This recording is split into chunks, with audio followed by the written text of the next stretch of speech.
안녕하세요. 뉴스와 사람들입니다. 민주당의 경선기간 동안 김어준과 유시민에 대해 뉴이재명 세력을 앞세워 반기를 든 뉴스박들은 당원 집단지성에 의해 정리되고 있습니다.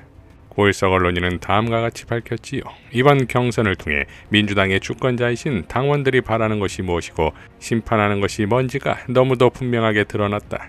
그것은 어제 오늘 갑자기 생겨난 것이 아니다. 최소한 2003년 열린우리당 창당 이후의 역사를 통해 축적되고 형성된 것이고 지난 총선에서도 이미 자명하게 확인된 것이었다. 조금만 관심을 가지면 알 수 있는 그것을 어떤 이들은 전혀 모르고 어떤 이들은 알면서도 무시하고 또 어떤 이는 뭔가에 눈이 가려져 잊어버리기도 한다. 또 하나의 분명한 것은 2년 뒤에 있을 다음 총선 공천 때도 지난 24년 총선 못지않은 칼바람이 불어닥칠 것이라는 점이다.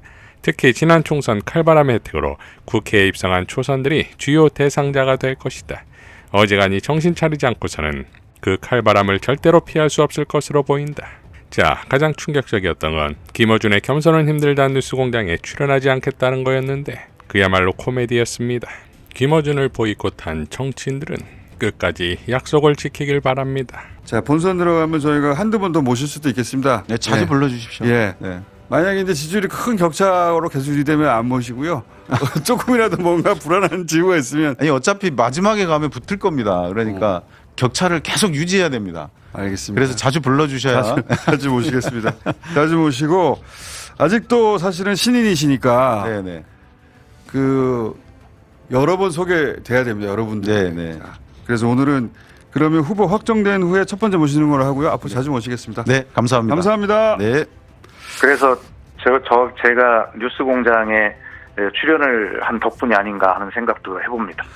지금 결선까지 갈지 결선 없이 확정이 될지 모르겠는데 예. 어느 쪽이든 만약에 결선이 포함되거나 후보 확정되면 다시 모시기로 하고요. 예, 만약에 떨어지면 펀디프에서 봐요. 정치 패북러 빅초이는 다음과 같이 밝혔지요.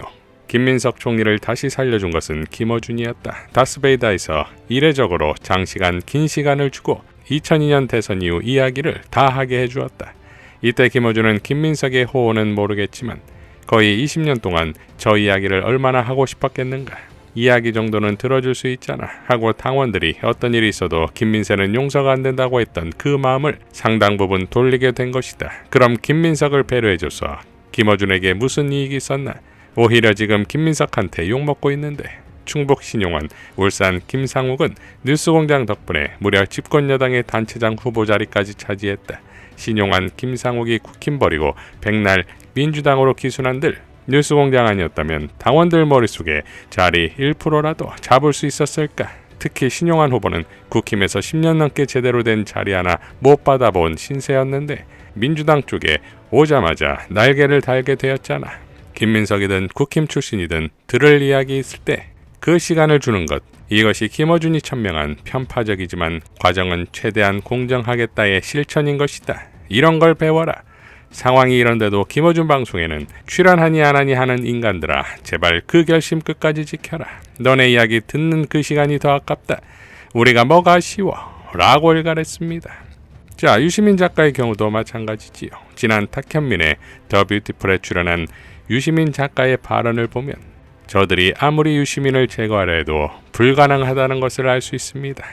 우리가 어떤 일을 비평을 할 때 이게 어떤 일인지를 알려면 근데 뭐 정치적인 사건이 일어났다. 이러면 이거를 어떤 정당에서 막 어떤 유력한 정치인들이 막 싸운다. 이러면 이걸 볼 때 어떤 기준을 가지고 평가를 해야 되잖아요. 그렇죠. 네. 그럼 우리가 이제 그 철학이 뭐 민주주의라고 하든 아니면 뭐 공화정이라고 하든 뭐라고 하든 간에 뭐가 있어야 돼요. 어떤 사안에 접근을 이렇게 그걸 뭐 이념으로 치면 자유주의. 저는 이제 리버럴리즘. 저는 자유주의자라고 생각을 하니까 자유주의라는 철학이 나는 제일 좋아. 나는 이 관점이 물론 그거 하나만은 아니지만 매사에 나는 이 자유주의적 관점에서 나는 볼 거야. 라는 게 있어요. 사람들은. 두 번째는 그 태도예요. 태도. 태도. 태도는 뭐라도 이제 어떤 사안에 대해서 비평을 할 때 뭔가를 보태야 돼, 내가. 이 공론의 장의 영역에서. 네. 그래서 뭐 새로운 이론을 어디 갖고 들어오든가 내가 만들지 못하면 ABC 같은 공을 만들 수 있으면 좋고 못 만들면 어디 가져오든가 네.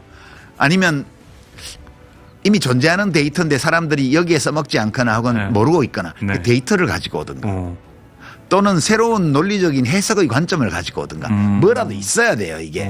이제 그거를 가져오기 위해서 공부를 하고 내가 비평하려고 하는 이 대상이 실제 어떤 것인가를 면밀히 들여다보고 분석하고. 예. 네. 이게 이제 성실성이라고 말할 수 있는데 성실성으로 표현할 수 있어요. 성실한 태도. 그러니까 비평의 대상을 아주 깊게 있는 그대로 들여다보고 이거를 이해하고 해석하고 설명하는데 쓸 수 있는 게 뭐가 있는지를 사방 다 살펴보고 열심히 하는 거죠. 이게 안 된 비평이 너무 많거든요. 이게 기본적으로. 그렇죠. 요즘은 특히나 또 더 네. 그렇죠. 네. 이 세 번째가 네. 기술이에요. 기술을 연마해야 돼요. 그러니까 이제 자기 나름의 철학을 가지고 성실한 태도를 하더라도 기술이 부족하면 그럼 잘 안 들어오죠. 잘 안 귀에. 들어와요. 네. 이게. 그러면 이 기술이 엄청 중요해요. 기술을 연마해야 돼요. 비평을 할 때 그러니까 이게 막 대조법 이런 것도 있고 온갖 게 다 있잖아요. 이 기술적인 면에서는. 때로는 메시지를 비판하기도 하지만 때로는 메신저를 공격하기도 하고 이게 다 기술이에요. 전부 다. 네. 그러니까 이제 이게 철학, 성실, 태도, 철학, 태도, 기술 이 세 기술, 가지가 비평의 퀄리티를 좌우하는 거예요. 지금 보면 근데 제일 가치 없는 비평은 세 번째 것만으로 하는 거예요. 기술이 뛰어난데 정말 들을 이야기가 없는 비평이 많이 있거든요. 현혹시킨다거나 현란하다거나 뭐 이런 축에 정말 속하는 어떤 거죠. 비평가들은 보면 야 어디까지 비틀 수 있는지를 정말 잘 보여주는구나. 그런 비평가들도 있어요. 뭐 누군지는 내가 말 안 할게요. 네. 아니, 하지 마세요. 아니 나에 대해서 얘기할 때는 뭐 국회의원 장관 경력이 있는 어떤 작가가 이렇게 말하는 사람을 한 번도 본 적이 없어요. 다 유시민이라고 얘기를 하죠.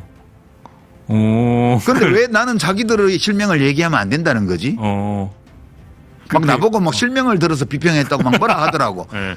근데 원래 아니 나를 비평하는 사람들은 내 실명을 안 까고 비평하는 걸 본 적이 없는데. 그렇죠. 유모씨라고도 안 하죠. 네. 왜 내가 그 사람을 실명을 거론하면 실명 거론했다고 화를 내? 그건 격가지고 이런 거. 네, 그렇죠. 이 세 번째만으로 하는 사람들이 되게 많아요. 기술만으로. 네, 기술만으로. 이 성실성이 결여되어 있으면 진짜 아무렇게나 하거든요. 그렇죠. 막 되지도 않는 통계 가지고 온다거나 뭐 그리고 뭐 틀린 말을 한다거나. 네, 뭐 그냥 그 대상이 어떤 존재인지를 잘 관찰 안 하고 누군가가 그거에 대해서 이야기했던 거를 보고 부분만 보고 그냥 이걸 헛수아비 논증이라고 그러는데 실제로 내가 하지도 않은 말을 예컨대 이런 거예요. 그 뭐 내가 그렇게 말을 했대. 굴러온들이 바뀐 돌 빼내려고 그러냐. 내가 그러면 한 적 없거든. 그러니까 누군가가 제가 한 비평을 가지고 이런 의미라고 해석을 해줬어. 그러면 또 다른 비평가가 젊은 비평가가 그걸 갖고 와서 내가 그 말을 한 것처럼 하고 나를 막 까요. 까는 거는 좋아.